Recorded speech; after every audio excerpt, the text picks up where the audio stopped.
everyone, this is me Shrita Viswas. Today we are going to be discussing some important formulas from the chapter AP, okay, class 10 NCERT CBSE. Okay, so in my previous video I have been talking about some basic formula without which you cannot be able to solve any questions in AP.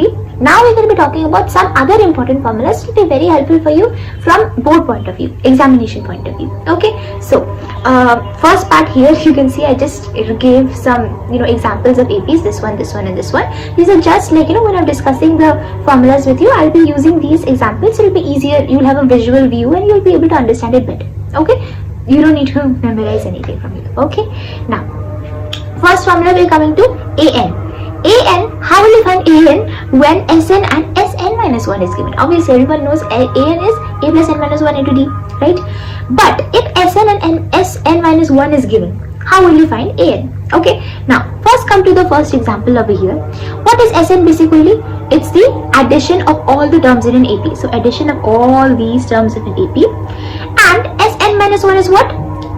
Addition of all the terms except the last term. So you think about it, if I can subtract this one, if this is 1 let's say and this is 2, if I can subtract 1 from 2, what will I get? I'll get 19, right? Will I not get 19? This minus this will always give you 19. So I'll get 19 and that is what? 19 is my AN. That is what I need, right?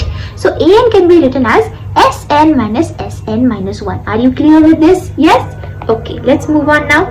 Next we have, okay, number of terms. Here comes, in some questions they'll be asking you, for example, there are three terms in an AP, find this. There are 4 number of terms in an AP, find this. 5, 6, they'll ask you like that.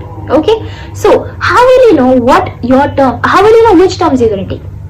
Okay, so you can obviously, you can take A minus A, then A plus D, then A plus 2D, but then that will not give you an accurate answer because you don't even know what is the common difference, right? You don't know anything of that sort. So so if you go that way, you will get a very complex answer, very long, and it's a very time consuming project, but then lastly you may not even get the correct answer. So for the sake of clarity, for the sake of easiness, let us write some way how you can remember this. So first, if there are 3 number of terms, the terms you're going to be writing here is A minus D, A and A plus D. I'll write the other one as well and then I'll explain. Okay, A minus 3D, A minus D, A plus D and A plus 3D. Okay, now you can see here I'm taking A, but here there is no as such term A, right? If you had, remember, when you're finding number of terms, A will always be the mid value. Okay, always be the mid value. Now you will see, if it is 4 or any even number, then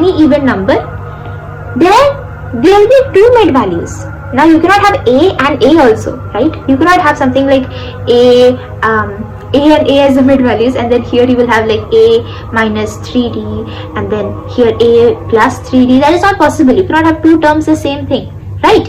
That is the reason why we are having one term as A minus D and here A plus D. 2 mid values cannot be possible. Okay, now let's try applying this over here. Here for the number, for example, number of term is 3 here. Okay, if you can look at it, A over here, this will be my A, and D over here, D will be 2, right?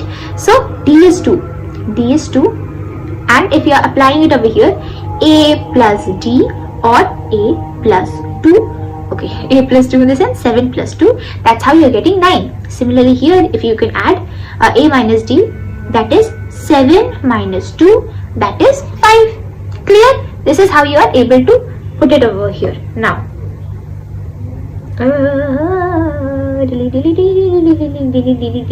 okay, next if you look at here, if there are 4 number of terms, and if you can apply the same thing here, you will also get the same value. Okay, here A, like you can, oh my god. Okay, now let's take an example. For example, in your examinations they do not ask you 3 or 4 terms. Instead they ask you 5 terms or 6 terms. I'll tell you one thing. If they're giving you 5 terms, let's say, okay, if they are giving you 5 terms in the sense, you have to see 5 is even or is it odd. Obviously it is odd, so you're going to be using this. what you will do, number of terms for here, you will write for 3 how many are there? A minus D, A plus D. Okay. Then now you're going to be seeing, are there 5 terms here? There are only 3 terms, right? How will you extend this to 2 more terms? You can write over here A minus 2D, A plus 2D. Khatam baat. And you have got your 5 terms. These are the terms you're going to be using. Now in your examination point of view, for example, they give you 6 terms. Okay. Without thinking, first you write 4 terms ka formula. A minus 3D, A minus D, A plus D, A plus 3D. Now, you have only 4 terms here. How will you make it to 6 terms? You just continue over here. If you look over here, here is D, here is 3D. So obviously it will be A minus 5D. And here it will be A plus, no space, 5D. Okay, so these are your terms. 6 terms you got. And this is the formula you're going to be using for this. Clear? Now we're coming to, okay, arithmetic mean. Okay, so this is how helpful this formula is. Okay, that's what I want to say. Now, arithmetic mean. Okay, now if you listen to this, many people are going to get ghabra because it's not very common, right? So, arithmetic mean when A, B and C are in AP. Okay, very simple this part is. If A, B and C are in AP, what's one thing that will be similar all the whole time? D will be same, right? D will be same. So, we can write B minus A should be equal to C minus B. Clear na?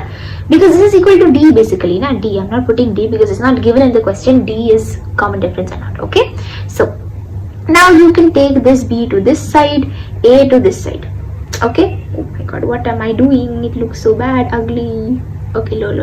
Okay, chalo. So B plus B is equal to A plus C. Or 2B is equal to A plus C. Or B is equal to A plus C by 2.